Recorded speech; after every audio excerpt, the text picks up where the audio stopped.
pada saat orang pesta, mungkin kita tidak hadir juga tidak apa-apa. Sudah banyak orang hadir, namanya juga pesta.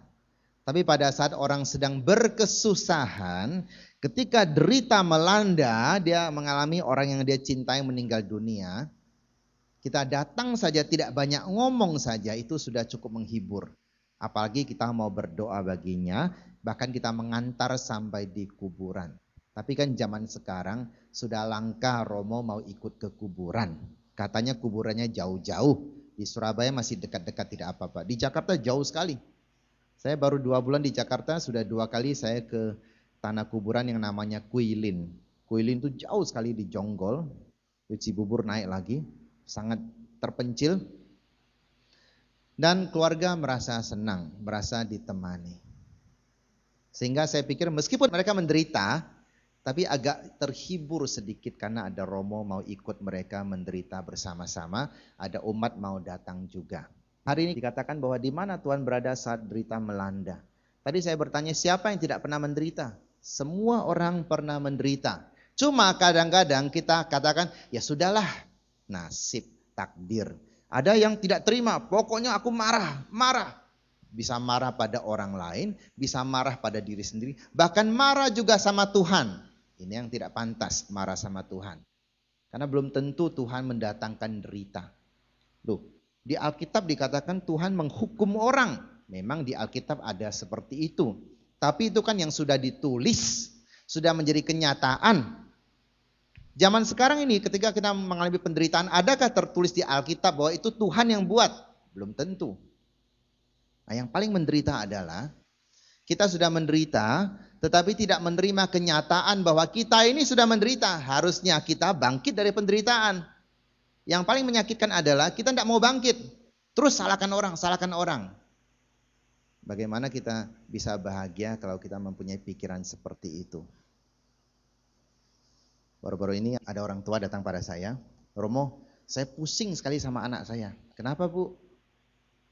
Dia hampir ulang tahun. Saya belikan dia hadiah. Dia marah sama ibunya. Dia katakan, kenapa belikan barang yang saya tidak minta? Padahal dia kepingin. Barang rusak, kenapa belikan saya barang rusak? Barangnya tidak rusak, dia yang tidak bisa pakai sebenarnya. Jadi ibunya dimarahi. Ibu ini merasa sedih sekali. Tidak minta sudah kubelikan, bahkan disalah-salahkan. Saya pikir-pikir juga, masalah ini timbul dari mana? Kadang-kadang kita terlalu gampang memberikan hadiah kepada anak.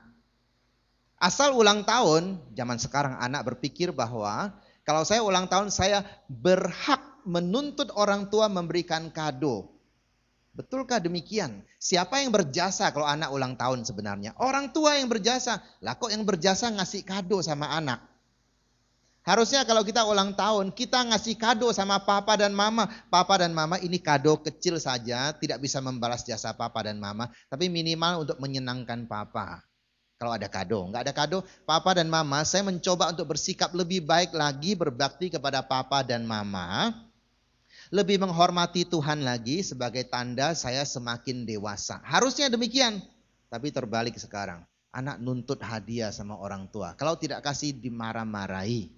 Bahkan ada anak yang tidak mau ngomong sama orang tua selama seminggu. Saya pikir ini adalah bencana bagi keluarga itu. Tapi apakah masih bisa diperbaiki? Masih bisa kalau kita mau memperbaiki. Ada seorang ibu, dia lagi bergosip ria dengan ibu lain. Dia bilang, anak laki-lakiku sungguh malang. Dia mengalami bencana. Bencana apa Bu? Dia menikah dengan seorang perempuan yang malas sekali. Perempuan ini setiap hari tidur sampai jam 10. Bangun-bangun suaminya harus bawakan dia makan pagi. Jadi suaminya yang masak makan pagi, bawakan ke istrinya, diranjang makannya. Jadi belum sikatan sudah makan pagi. Setelah dia makan puas harus dimandikan lagi. Jadi suaminya yang mandikan. Saya pikir kapan kerjanya suaminya ini? Ya kerjanya itu melayani istrinya.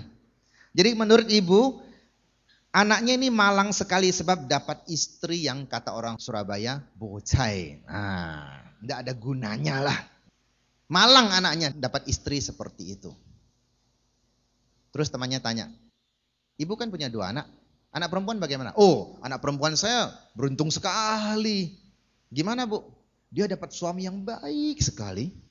Setiap pagi dia boleh tidur sampai jam 10.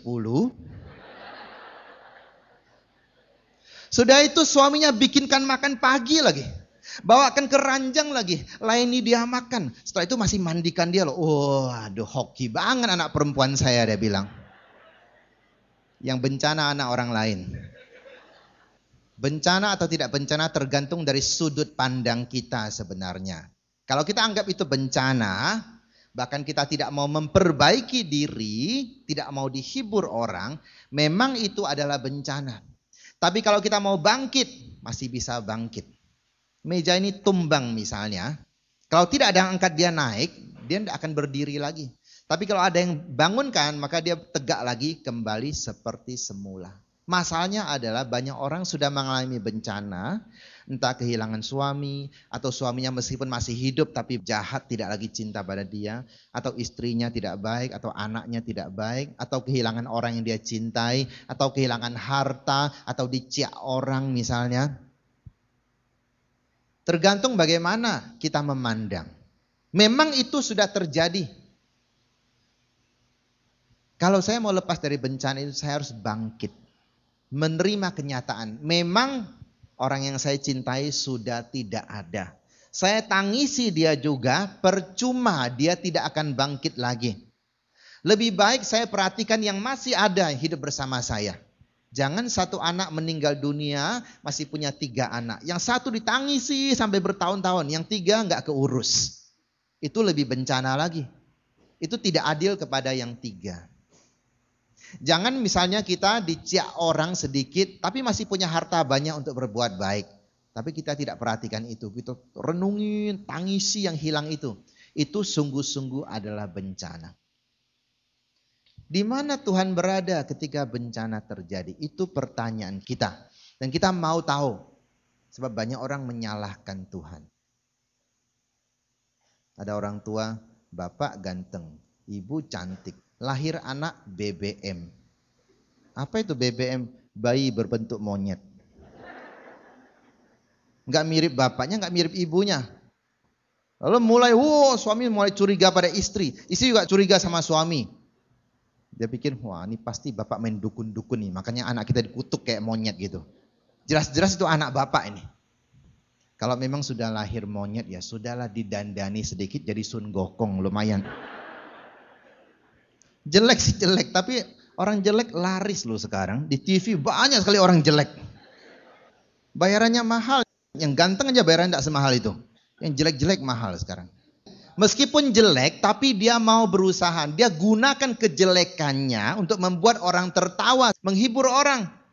Jadi sebenarnya apapun yang kita alami, kalau kita mengambil hikmahnya, kalau kita mau bangkit, sebenarnya kita bisa tahu bahwa kita tidak harus terus jatuh dalam penderitaan. Kita boleh bangkit kok. Lalu apa peran Tuhan? Benarkah Tuhan menciptakan penderitaan? Ketika bencana terjadi di Aceh, ada tsunami, ada gempa bumi di Nias, bahkan Mandala jatuh di Medan, macam-macam penderitaan terjadi. Orang mulai bertanya, sebenarnya ini perbuatan siapa? Bagi orang yang mau cari gampang, ngomong aja, oh itu karena Tuhan marah. Karena orang Indonesia banyak dosanya, dia katakan. Maka Tuhan menghukum orang Indonesia. Benarkah demikian? Kalau itu benar, maka sangat tidak adil kepada Tuhan. Kita menuduh sesuatu yang Tuhan tidak lakukan. Kenapa saya bisa katakan demikian? Sebab kita mengakui bahwa Tuhan itu maha adil. Betul? Betul, maha adil. Kalau dia adil, dia pasti hanya menghukum orang yang salah saja. Bukan orang tidak salah pun dihukum, itu tidak adil namanya. Ketika bencana terjadi di Aceh, apakah semua itu orang berdosa? Saya pikir mungkin cuma 1-2 orang yang berdosa. Selebihnya orang sederhana, orang baik-baik kok. Ada banyak orang mungkin jahat terhadap agama lain. Tapi mereka itu sebenarnya dicelakai, dicuci otak sama orang yang sebenarnya jahat. Apakah mereka dihukum? Tidak. Orang baik-baik mengalami bencana. Lalu bolehkah kita katakan bahwa itu Tuhan yang menghukum? Itu tidak adil. Orang yang sungguh-sungguh berbuat jahat, yang sungguh-sungguh korupsi, yang mencuri BBM dan sebagainya itu belum dihukum. Tapi orang yang tidak bersalah, rakyat kecil yang begitu sederhana, yang bersandar kepada Tuhan, mereka harus mati dalam bencana. Apakah itu Tuhan yang adil? Kalau Tuhan memang seperti itu perilakunya, saya anjurkan jangan percaya Tuhan. Tapi Tuhan tidak demikian, kita semua tahu. Jadi kenapa ketika bencana terjadi, orang yang kita cintai, dia meninggal dunia, meninggal dengan sangat tragis, kita salahkan Tuhan. Bahkan ada orang saking marah sama Tuhan, tidak mau masuk gereja lagi. Apa salah gereja sama dia? Apa salah Tuhan sama dia? Ketika kita dikhianati oleh teman yang kita percayai, kita marah sama Tuhan. Kenapa salahkan Tuhan? Benarkah Tuhan berbuat demikian? Harus kita telaah dengan sungguh-sungguh. Bencana alam terjadi itu karena gejala alam. Itu karena hukum alam. Ketika hukum alam terjadi, tidak seorang pun bisa luput jika dia berada di situ. Ya, misalnya saya mempunyai satu buku, saya pegang di tangan. Saya lepaskan buku itu, teplak jatuh ke situ. Boleh tidak ada orang katakan yang jatuhkan buku itu Tuhan. Sebab jika Tuhan tidak izinkan, buku tidak akan jatuh. Kapan saya minta izin sama Tuhan, Tuhan saya mau jatuhkan buku. Saya tidak pernah minta izin, saya cuma jatuhkan begitu aja. Jelas-jelas yang jatuhkan adalah saya, bukan Tuhan. Kenapa bilang Tuhan? Oh, sebab Tuhan mengizinkan. Izin diberikan kepada yang minta izin. Kalau tidak minta izin, tidak boleh sembarang kita katakan Tuhan mengizinkan. Orang berbuat jahat tidak minta izin kepada Tuhan. Kalau minta izin pasti Tuhan tolak, Tuhan akan beri peringatan. Tuhan katakan tidak boleh buat, kalau engkau buat maka engkau akan mati. Jadi jangan gampang-gampang kita mengatakan Tuhan mengizinkan atau menyalahkan Tuhan. Ketika saya loncat, saya pasti turun, tidak mungkin melayang-layang di atas. Itu karena ada gravitasi bumi, hukum alam. Tak seorang pun bisa luput. Juga orang yang sudah rajin berdoa, rajin berpuasa, yang sudah setengah santo, setengah santa, juga pasti akan jatuh ke bawah kalau loncat. Karena itu hukum alam, kita hidup di alam ini. Maka jangan terlalu lugu kita menilai bahwa kalau saya sudah rajin berdoa, saya sudah banyak melayani, hidup saya pasti lancar-lancar. Saya loncat tidak akan jatuh-jatuh. Tidak mungkin saudara, kan itu hukum alam. Jadi jangan terlalu lugu masuk ke jalan tol. Truk lagi kenceng datang. Di tengah-tengah. Dalam nama Yesus, stop! Truknya stop enggak? Enggak, nyawamu yang stop. Jangan sembarang pakai nama Yesus, pakai untuk hal yang baik, hal yang menyelamatkan. Bukan mencoba-coba, karena saya percaya Yesus, saya mau buktikan nih, Yesus ada nih. Tanpa kita buktikan dia tetap ada. Banyak orang berdoa, pada saat berdoa, dia katakan, kok doanya sepo ya, tidak merasa ada Tuhan hadir. Tidak merasa pun, tidak melihat pun, tidak mendengar pun, Tuhan tetap ada. Tuhan ada bukan karena kita dengar dia, merasa dia tetap ada. Jadi jangan main-main dengan nama Yesus. Sudah tidak bawa STNK, bawa mobil, depan ada polisi. Tuhan, tutup mata polisi, tutup mata polisi. Benar, polisi nggak lihat dia lewat begitu aja. Tuhan terima kasih engkau sudah tutup mata polisi. Kapan Tuhan tutup mata polisi? Kebetulan saja dia nggak lihat. Masa doa seperti itu? Mau nipu, minta Tuhan bantu nipu. Kan tidak masuk akal.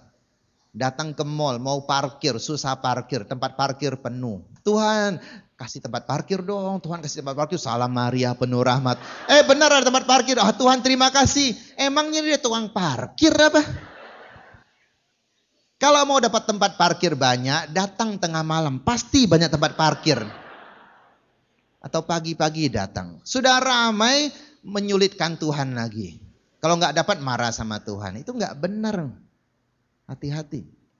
Saya pernah berkhotbah di sini. Ada anak muda memberikan kesaksian. Hari itu saya kepingin sekali ke mall, dia bilang. Lalu saya berdoa. Tuhan, di luar itu panas sekali ya. Kasih mendung dong, kasih awan hitam supaya nggak terlalu panas. Sayang kulit kejemur, dia bilang. Benar, selesai berdoa, mendung. Dia naik mikrolet. Waktu dia naik mikrolet, hujan lebat. Dia bilang, Tuhan jangan bercanda dong. Saya cuma minta mendung, kau kasih hujan lebat. Tuhan, tidak boleh begitu. Jangan mempermalukan anakmu. Katanya engkau tidak akan permalukan anakmu yang berharap kepadamu. Tuhan, hentikan hujan. Waktu sampai di mall, hujan berhenti loh. Maka dia bersaksi di sini. Saya pikir Tuhan kok kurang kerjaan ya. Demi satu orang yang mau ke mall, Tuhan bisa bikin mendung, bikin hujan, bikin berhenti lagi. Orang yang sungguh-sungguh perlu Tuhan bagaimana? Masa cuma demi satu orang itu? Apa karena orang lain tidak beriman?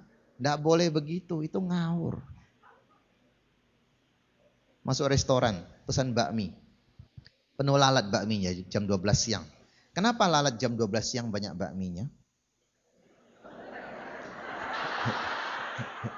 Itu berarti Anda tidak tidur.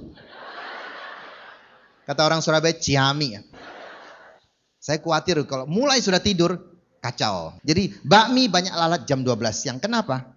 Karena itu jamnya lalat berkumpul di restoran. Jam 7 pagi mereka masih kumpul di WC. Betul kan? Nggak ada lalat di restoran karena nggak ada makanan. Di WC dia kumpul. Di tempat kosnya. Nah jam 12 baru dia kumpul di restoran. Sudah pesan bakmi banyak lalat. Waduh sayang nih. Masa pesan bakmi nggak dimakan?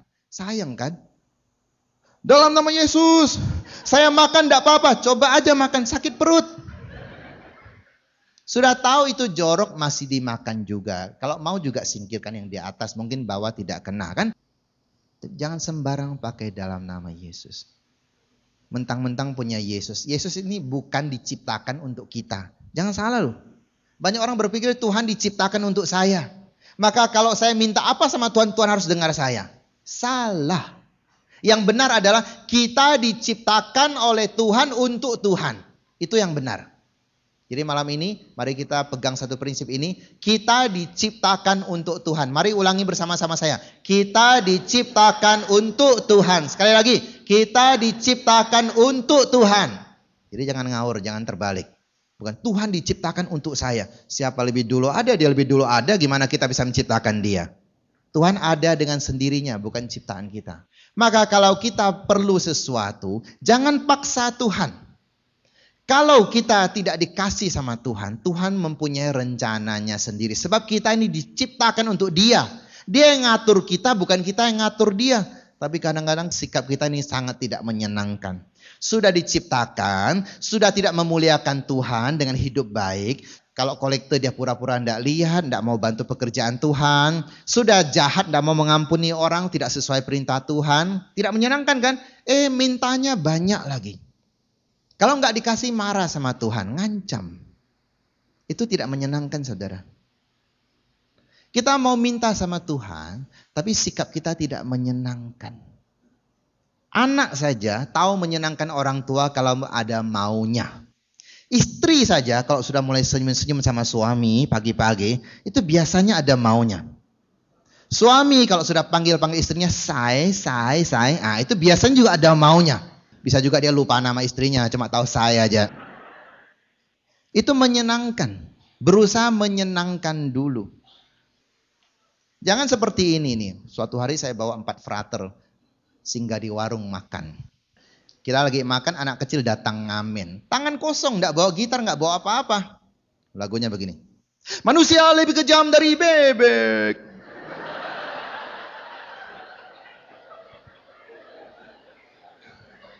Kami berlima bengong.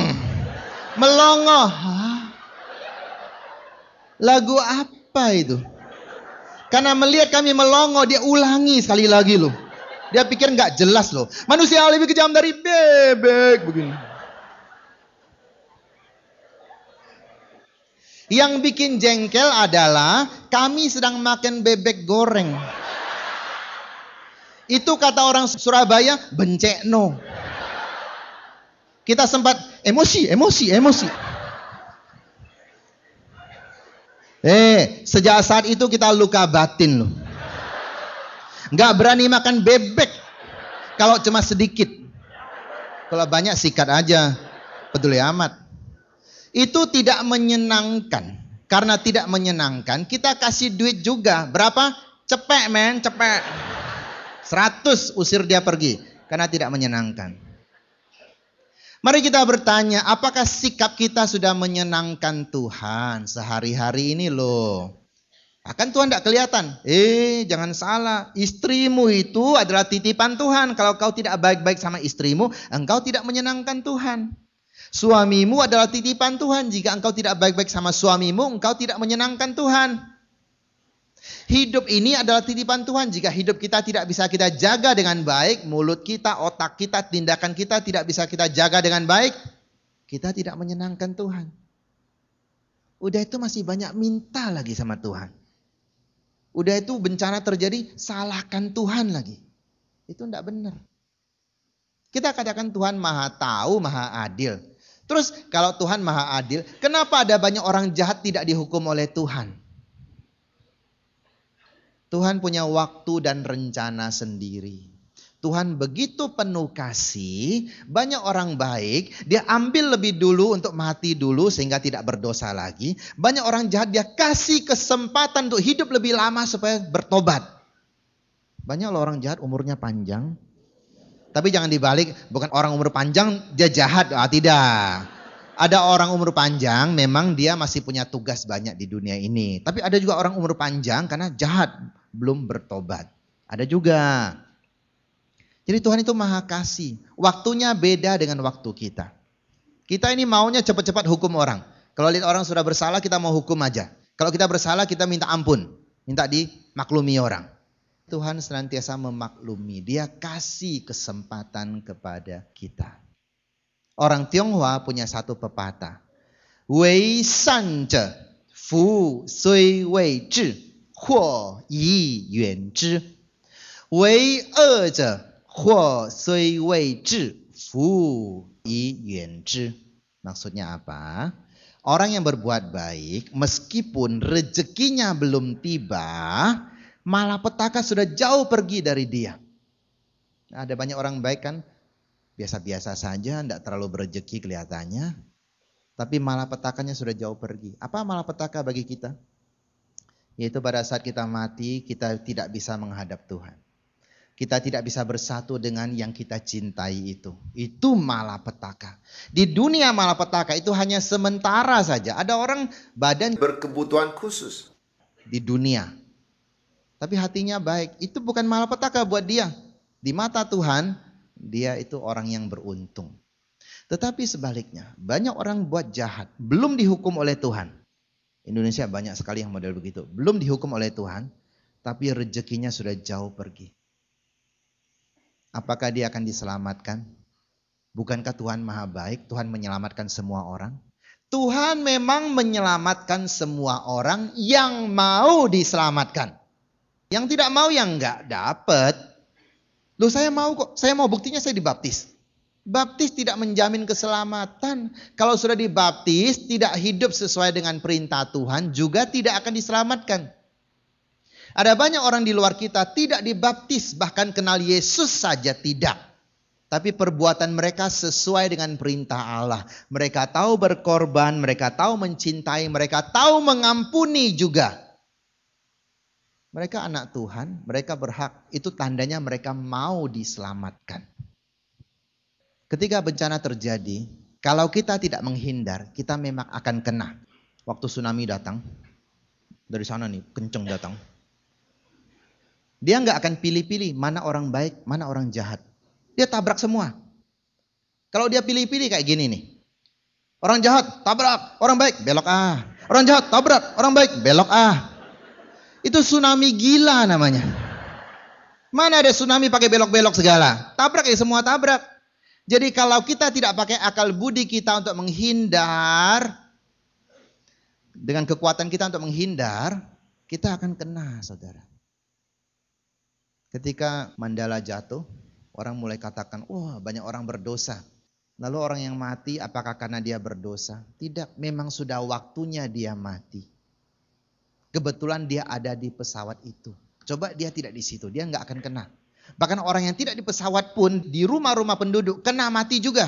Jangan katakan, waduh karena pesawat Mandala jatuh, berarti pesawat Indonesia ini gampang jatuh. Kita nggak naik pesawat lagi. Tadi pagi saya juga naik pesawat, nggak jatuh-jatuh itu.